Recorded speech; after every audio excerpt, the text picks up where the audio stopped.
بعض لوگوں کا یہ کہنا ہوتا ہے کہ ہمیں والدین بھی نصیحت کرتے ہیں، اور اسکول کالج میں ادارے میں جاتے ہیں تو وہاں اساتذہ بھی ہمیں نصیحت کرتے ہیں، بالخصوص طلباء بعض اوقات اس بات کی بڑی شکایت کرتے ہیں کہ دیکھو جی، بڑا بھائی بھی ہمیں بٹھا کے دیر تک لیکچر دیتا ہے، پھر ہمیں یہ کہا جاتا ہے کہ جمعے والے دن بھی وقت پر آؤ، وہاں بھی تمہیں نصیحتیں سننی ہے۔ نوجوانوں کی طرف سے بعض اوقات یہ بات سننے کو ملتی ہے کہ آخر ہم کتنی کو نصیحت سنیں، ہر آدمی ہمیں سمجھا رہا ہے، ہر آدمی ہمیں لیکچر دے رہا ہے، ہر آدمی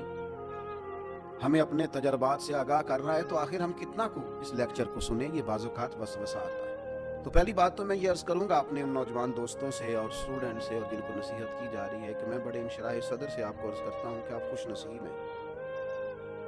کہ آپ کو بہت سارے سمجھانے والے ملے ہوئے ہیں۔ کم نصیب ہوتا ہے وہ شخص جسے کچھ سمجھانے والا نہیں ہوتا۔ اور پھر کبھی آپ نے دیکھا ہے زمین کو، اس میں ہل چلایا جاتا ہے، بیج بو دیا جاتا ہے، فصل اگاتی ہے، اس فصل کو کاٹ کے پھر سے بیج بویا جاتا ہے، اور پھر سے فصل اگتی ہے، اور پھر سے اس زمین کے سینے پر ہل چلتا ہے۔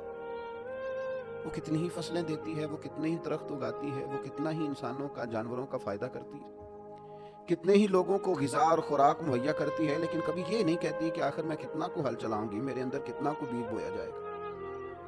لیکن وہ زمین ہے، اس کے سینے کو اللہ نے اتنی وسعت دی ہے کہ ہر آنے والا بیج اپنے سینے میں قبول کرتی ہے،